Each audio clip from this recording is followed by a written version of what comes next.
Hello everyone, welcome back to my channel.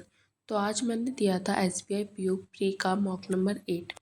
इसमें मैं आपको अपने अटैम्प्ट तो दिखाऊंगी, उसके अलावा बताऊंगी कि मैं अटैम्प्ट करती कैसे हूँ और मैं क्या ने इस मॉक में क्या मिस्टेक करती। इसमें जो मेरे मार्क्स बने थे वो बने थे 55.5। मेरे दो इनकरेक्ट गए थे और एज़ यूजुअली इंग्लिश में इनकरेक्ट गए हैं। मेरी इंग्लिश में 100/100 एक्यूरेसी कभी हो ही नहीं पाती है। मैं कोशिश करती हूँ कि इंग्लिश में मैं फुल अटैम्प्ट ना करूँ, जितने 100% श्योरिटी हो रही है उतने ही करो, बट फिर भी एक आध गलत चला जाता है। इस वाले मॉक में ना मैं 70 के आसपास तो ला ही सकती थी, क्योंकि इसका मॉक का लेवल मतलब मैंने ना एक पज़ल में अटक गई और मेरा जो एक केसलेट था वो पूरा बन गया था, बट उसके मैं 2 क्वेश्चन अटेम्प्ट नहीं कर पाई थी। मतलब उस केसलेट के 3 क्वेश्चन थे, पर उसमें से मैंने 2 क्वेश्चन कर नहीं पाई थी, टाइम ख़त्म हो गया था। सबसे पहले खुला इंग्लिश का सेक्शन। इंग्लिश के सेक्शन में मैं ये नहीं देखती हूँ कि मुझे क्या पहले करना है क्या बाद में, मैं बस करती चलती हूँ। जैसे ये फर्स्ट क्वेश्चन था, सेकंड ये व्हाट्सएप था, ये मैं करती चली। उसके बाद यहाँ पे को आया था, फिफ्थ किया मैंने, सिक्स्थ से आया था यहाँ पे फ्रेज़ वाला।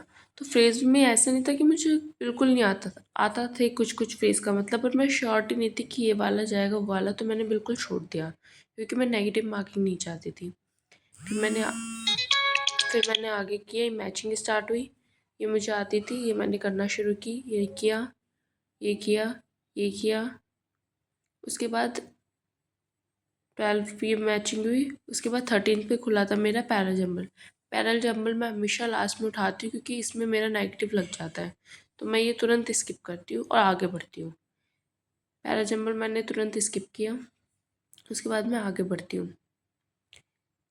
उसके बाद फिर अगेन वर्ड मीनिंग खुलता है, जो मुझे नहीं पता था। मुझे एक आध के मीनिंग पता थे मुझे, पर मेरे को श्योरिटी नहीं थी कि इसका आंसर क्या होगा, तो मैंने छोड़ दिया। फिल इन द ब्लैंक्स खुला, इसका मुझे आता था, मतलब मैं कर पा रही थी तो मैंने करा। ये किया मैंने नेक्स्ट किया। ये वाला भी मुझे आता था, इसके में मुझे मीनिंग पता होते हैं, मुझे बिल्कुल श्योरिटी होती कि हाँ इसका यही वाला फिट हो रहा है, तो मैं ये कर देती हूँ। जिसका मुझे नहीं पता होता वो मैं छोड़ देती हूँ। फिर ये खुलता है यहाँ पर कॉम्प्रिहेंशन रीडिंग, जो कि मैंने ईजी था, फटाफट पढ़ा, उसके आंसर्स किए और ये हो गया। फिर यहाँ पे खुलता है ईडियम वाला ईजी था, मुझे ईडियम जिसके पता थे ये मैंने कर दिया। फिर 5 क्वेश्चन होते हैं एरर के, जिसमें मैंने सिर्फ 2 किए और दोनों मेरे गलत हो गए। ये 2 मेरे नेगेटिव मार्किंग यहीं की लगी है। 5 में से मैंने सिर्फ 2 किए और दोनों के दोनों गलत हुए एरर। इसमें मेरे पास टाइम भी नहीं पता था बचा था, मैंने जल्दी जल्दी किया और जल्दी जल्दी के चक्कर में ये गलत हो गया। मेरे को लग रहा था कि मेरे को छोड़ देना चाहिए, बट ठीक है, ये मेरा इंग्लिश का सेक्शन था। उसके बाद मैं आपको दिखाती हूँ रीजनिंग का।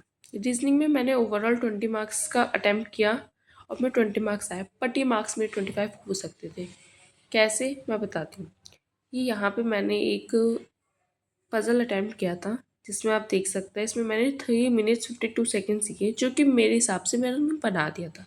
ये मेरा पूरा बन गया था, बट क्या बना, गलत बना, क्योंकि मैंने एक सेंटेंस उल्टा बना दिया था, मैंने उसकी पॉसिबिलिटी उल्टी लिख दी थी, तो ये मेरा गलत बना। मैंने क्वेश्चंस मार्क किए, ये वाला मार्क किया, ये भी किया, बट जब इसमें आए ऑड वन आउट में तो वो मेरा नहीं बन पाया क्योंकि वो गलत था।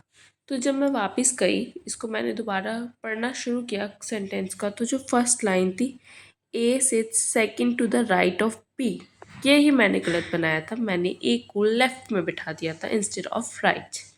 तो ये मेरे पास इतना टाइम नहीं था मैं इसे तुरंत दोबारा करूँ, मैं आगे चली गई।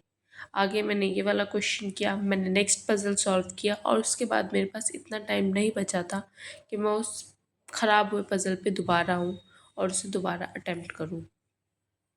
तो इस चक्कर में ये मेरे 5 नंबर डूब गए, वरना मेरे यहाँ से रीजनिंग में 5 नंबर और आते। ये वाला इजी था, ये बन सकता था अगर मैंने वो स्टूपिड सिली मिस्टेक ना की हुई होती तो।